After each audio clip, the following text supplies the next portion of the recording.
Está no ar o Link MPSP, um programa que é feito para você que gosta de ficar ligado em tudo o que acontece no Ministério Público de São Paulo.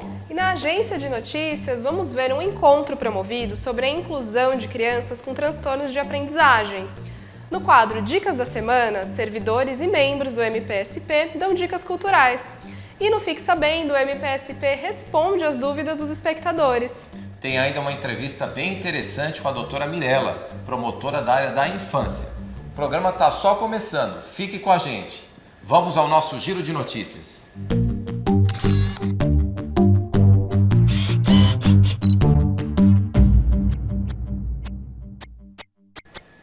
Numa das maiores operações já realizadas contra jogos de azar em São Paulo, foram cumpridos 101 mandados de busca e apreensão em 42 casas de jogos da capital.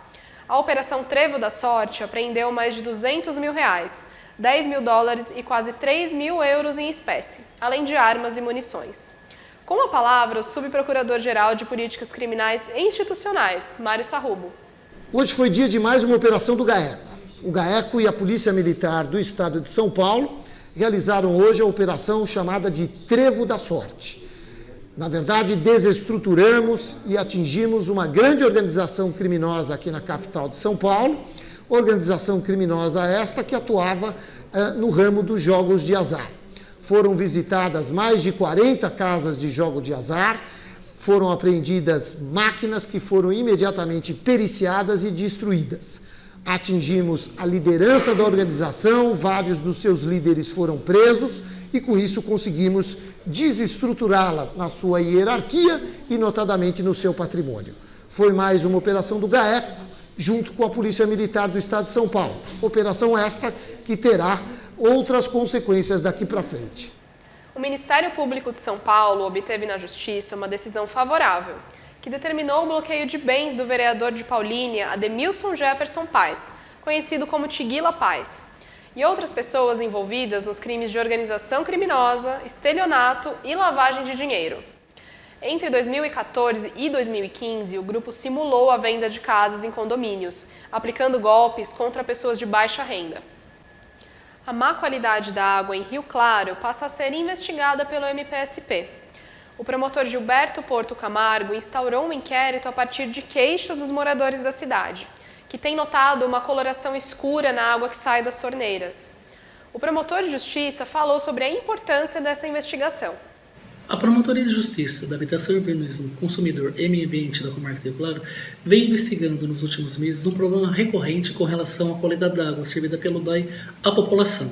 Nós possuímos vários inquéritos civis e ações civis públicas, algumas em andamentos, outras com TACs, para que nós possamos melhorar a infraestrutura da autarquia com relação ao aperfeiçoamento do seu parque industrial, em especial de suas ETAs, estações de tratamento de água, bem como nós estamos aferindo as margens do Ribeirão Claro e do Corumbataí, responsáveis respectivamente por 40% e 60% da água servida à população, para tentar localizar focos pontuais de poluição.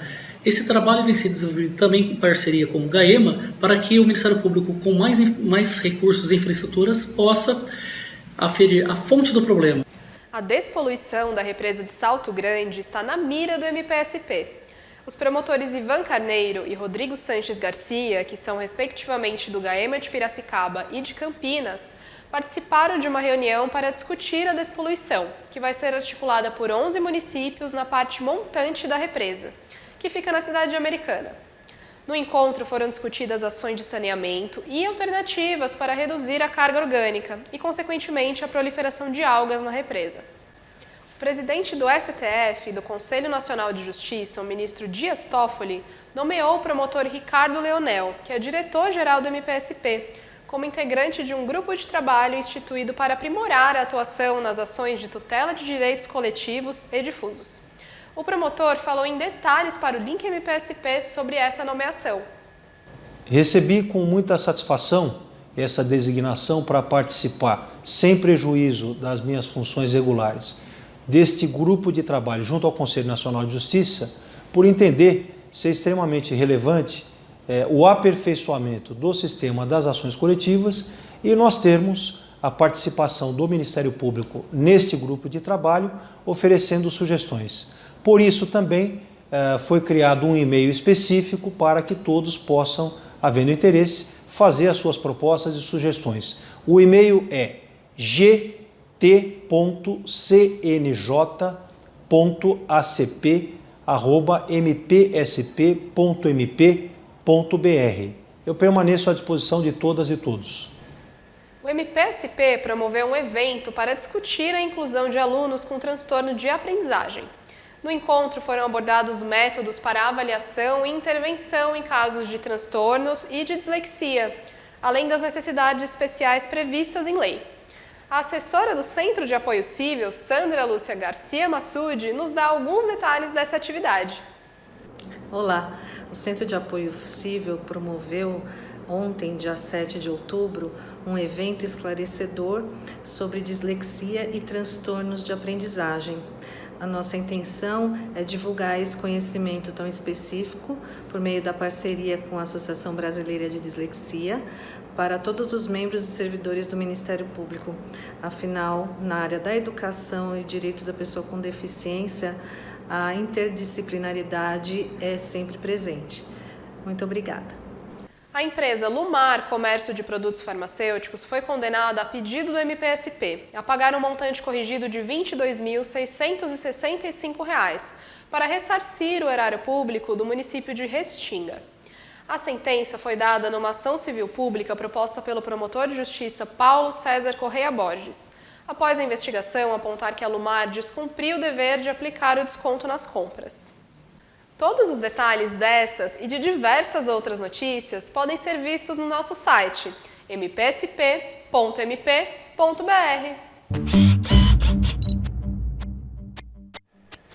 E no Dica da Semana de hoje, a servidora Marília Taufik vai falar de um documentário que trata do uso de dados pessoais na internet. Alguma vez você estava conversando com alguém sobre um determinado assunto e quando você abriu a sua rede social preferida ou o seu e-mail, estava lá uma propaganda sobre aquele mesmo tema? Então a minha dica da semana é o documentário Privacidade Hackeada, disponível na Netflix desde junho. Se você tem uma vida digital ativa, o documentário é obrigatório. Isso porque ele mostra uma investigação aprofundada de como que foi feito o uso dos dados pessoais de milhares de usuários do Facebook sem o consentimento durante as eleições americanas, que ajudaram na eleição do presidente Donald Trump em 2016. Você vai conseguir entender como que foi o trabalho da hoje conhecida empresa Cambridge Analytica e como que ela acabou ditando uma nova forma de fazer política, pelo uso de dados pessoais, pela manipulação desses dados e pela produção de fake news. Então assistam. E a outra dica é do promotor de justiça Fernando Kifuri. Ele vai falar de um livro que trata de direito previdenciário. Olá, eu sou Fernando Kifuri. Sou promotor de justiça, secretário administrativo da Procuradoria-Geral de Justiça do Ministério Público do Estado de São Paulo e eu gostaria de recomendar a leitura de um livro que é o Direito Previdenciário Público, que trata do regime previdenciário dos servidores públicos paulistas. É um livro que tem vários autores, entre eles o Igor Volpato Bedoni, que é colega, promotor de justiça aqui em São Paulo também, e antes de ser promotor de justiça ele foi procurador do Estado, trabalhou na área de previdência e entende tudo da matéria. Eu acho que é um livro que, apesar de não ser diretamente relacionado ao exercício das nossas funções, é essencial para que a gente entenda a questão previdenciária, ainda mais numa época de mudanças do regime de aposentadoria, de concessão de pensão, enfim, dessa reforma da Previdência que está sendo votada no Congresso Nacional. Então, o livro é essencial nesse momento e é a minha recomendação. Até logo. Uma das dúvidas do Fique Sabendo desta semana é da Helenita. Ela é jornalista e quer saber: de onde vem o dinheiro que compõe o Fundo de Interesses Difusos? Quem responde é a promotora Milene Comployer. Helenita, sobre a sua dúvida, o Ministério Público gostaria de esclarecer que o Fundo de Interesses Difusos ele é composto por indenizações decorrentes de dano ao meio ambiente, ao patrimônio histórico, ao patrimônio cultural, ao consumidor. Então, quando há uma condenação, judicial, todos os recursos aí decorrentes dessa condenação, de multa, vão para o FID, vão para o Fundo Estadual, tá? De interesses difusos. E os termos de ajustamento de conduta, que o Ministério Público também firma com pessoas, com instituições que causam danos ou ao meio ambiente ou a outros interesses difusos, também vão para o FID, tá? Então, Helenita, respondendo a sua dúvida, o FID ele é composto, né, dentre outras receitas, tem algumas outras receitas também previstas em lei, mas basicamente desses recursos aí que vêm de condenações em razão de violações aos interesses difusos, tá bom? Obrigada. Pelo Facebook, o Edgar nos mandou a seguinte pergunta: a improbidade administrativa só pode acontecer no período de eleições? Quem responde é o promotor de justiça Arthur Moreira. Um ato de improbidade administrativa pode ocorrer tanto dentro como fora do período eleitoral. Vamos pensar no seguinte exemplo: se um prefeito concorrendo à reeleição passa a comprar os votos da população de seu município, ele está incorrendo tanto em um crime eleitoral como num ato de improbidade administrativa.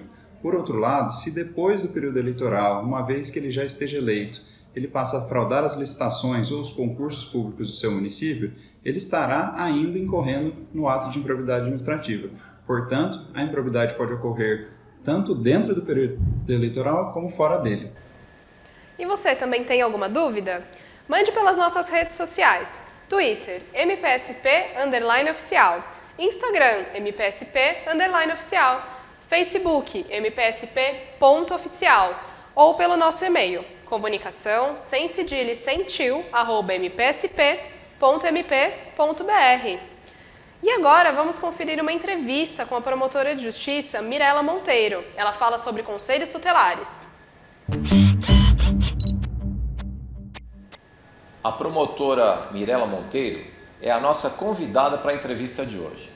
Doutora, muito obrigado a senhora ter aceitado o nosso convite. Nosso tema principal gira em torno dos conselhos tutelares e do ECA.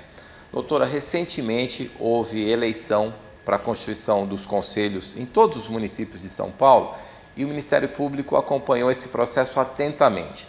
Por que a instituição deu tanta importância a esse processo, doutora?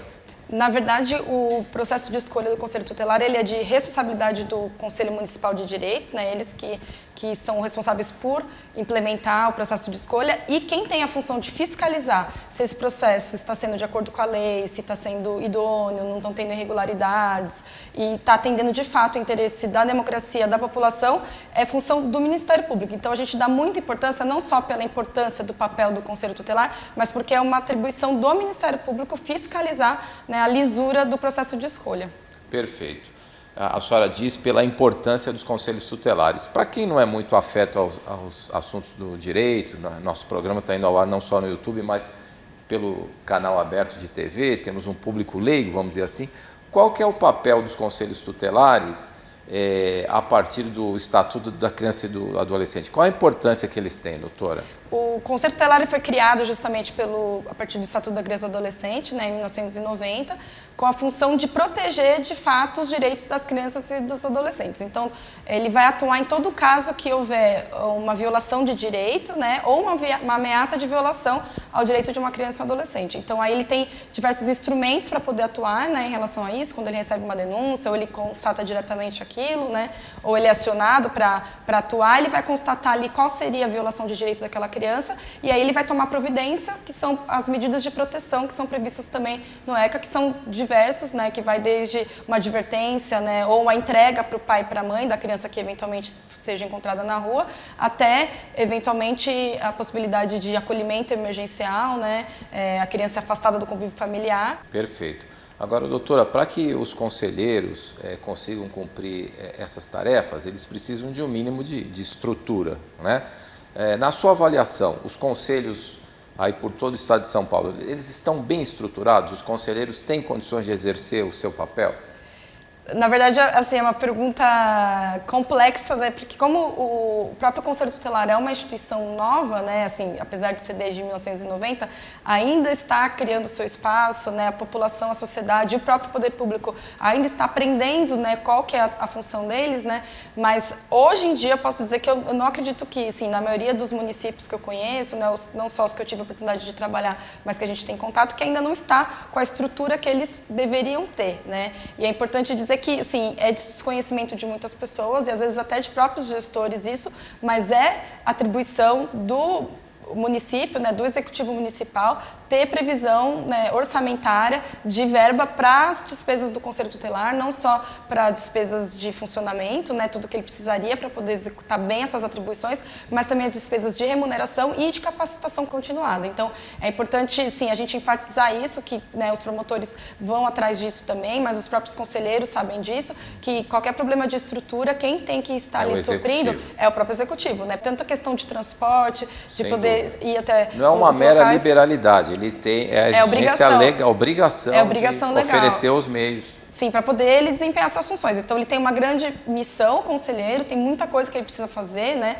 Demanda muito deslocamento, precisa de equipe administrativa para poder auxiliar nas atividades deles. Eles precisam, muitas vezes, fazer relatórios, né, para todos os órgãos, ou para requisitar, ou para pedir, né, o serviço para aquela criança ou aquele adolescente. Ele precisa também poder visitar as casas, né, para constatar ali em locus qual que é a violação de direito para aquela criança, ou se está ocorrendo ou não. Então, é muito importante isso, né? Precisa de gasolina, precisa de estrutura, precisa de telefone, internet, né, computador, e às vezes, assim, inviabiliza totalmente, né? Então, essa estrutura é função do poder público, lembrando sempre do poder público municipal, né? Lembrando sempre da prioridade que é a garantia dos direitos da criança e do adolescente, e a estruturação faz parte disso. Então, não pode alegar, não tem verba, né? Não tem possibilidade de poder, né, arcar com esses custos, não. É obrigação, não só obrigação, mas como prioridade no orçamento a garantia da estrutura do Conselho e do próprio processo de escolha, né? Que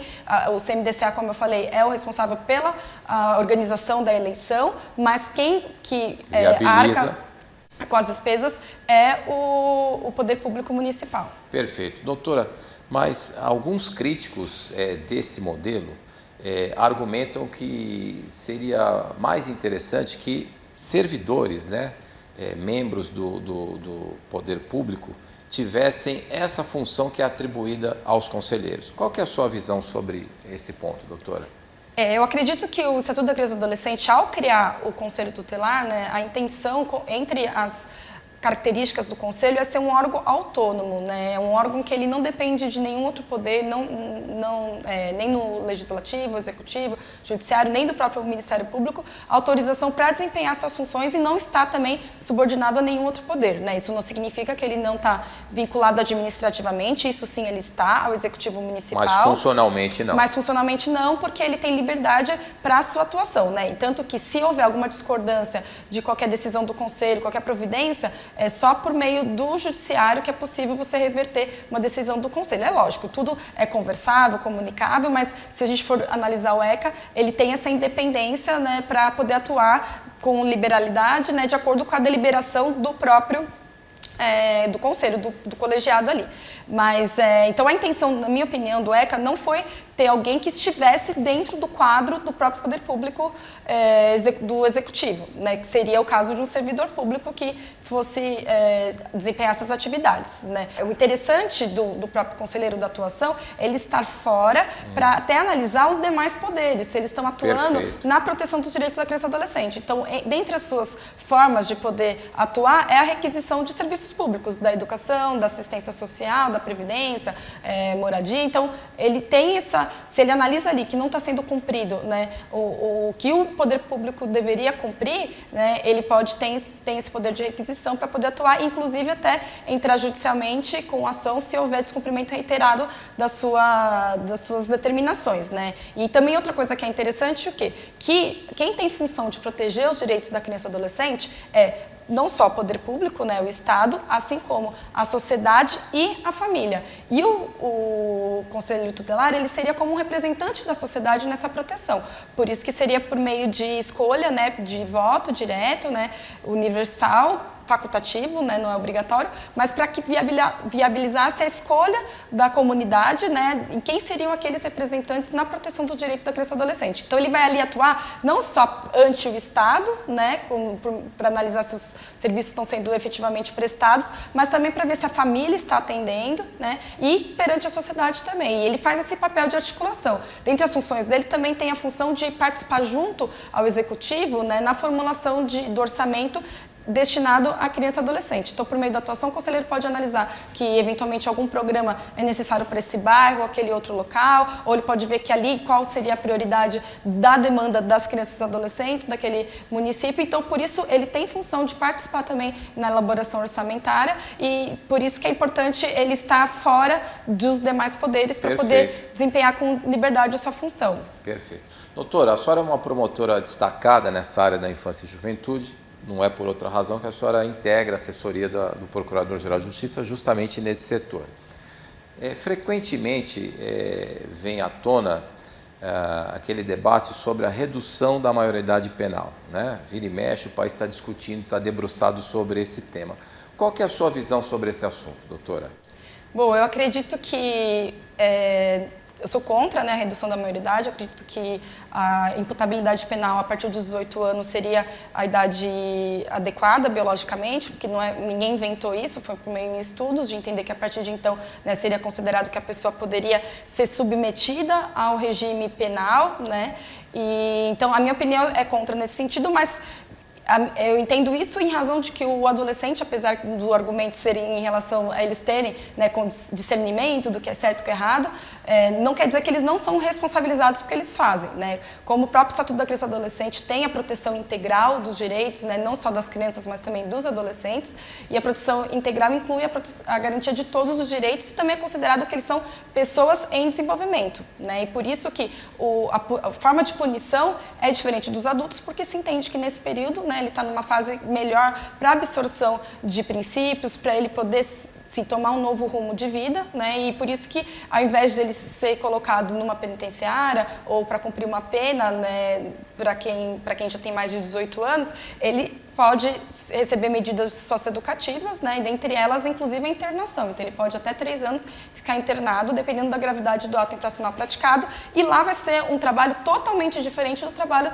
que é realizado, né, no presídio, dentro do sistema penal, porque lá o caráter socioeducativo, né, o caráter educativo da medida, o caráter pedagógico, vai prevalecer em detrimento da mera punição. Então, lá eles têm atividades, eles têm diversas coisas, visando o objetivo de que ele, quando sair de lá, ele possa estar, de fato, com uma nova perspectiva de vida. Porque esses adolescentes, muitos deles, quando praticam ato infracional, eles, se você for analisar o contexto de vida, eles tiveram várias violações de direito na vida, né, que não foram atendidas pela família, sociedade, pelo próprio poder público, né, principalmente pelo poder público, e que podem ter levado ele àquela prática infracional. E o principal deles é a questão da educação. Então, simplesmente, quando ele atingir 16 anos, ser colocado numa penitenciária, não vai trazer, acredito, com resultado eficaz, além de existir o mito de que a criminalidade, a violência, maiores responsáveis seriam os próprios adolescentes. Não é verdade, porque só uma pequena parte da violência é praticada por os adolescentes e eles serão punidos de acordo com o que eles estão aptos a poder receber, e não só receber, mas desenvolver para o resto da vida deles. Perfeito. Doutora, agradeço muito a sua gentileza de atender ao nosso convite. Tenho certeza que foi muito esclarecedor para os nossos espectadores. E aí, gostou dessa edição do programa? Você pode se inscrever no nosso canal. Acesse pela página youtube.com/mpspoficial. Até a próxima edição do Link MPSP.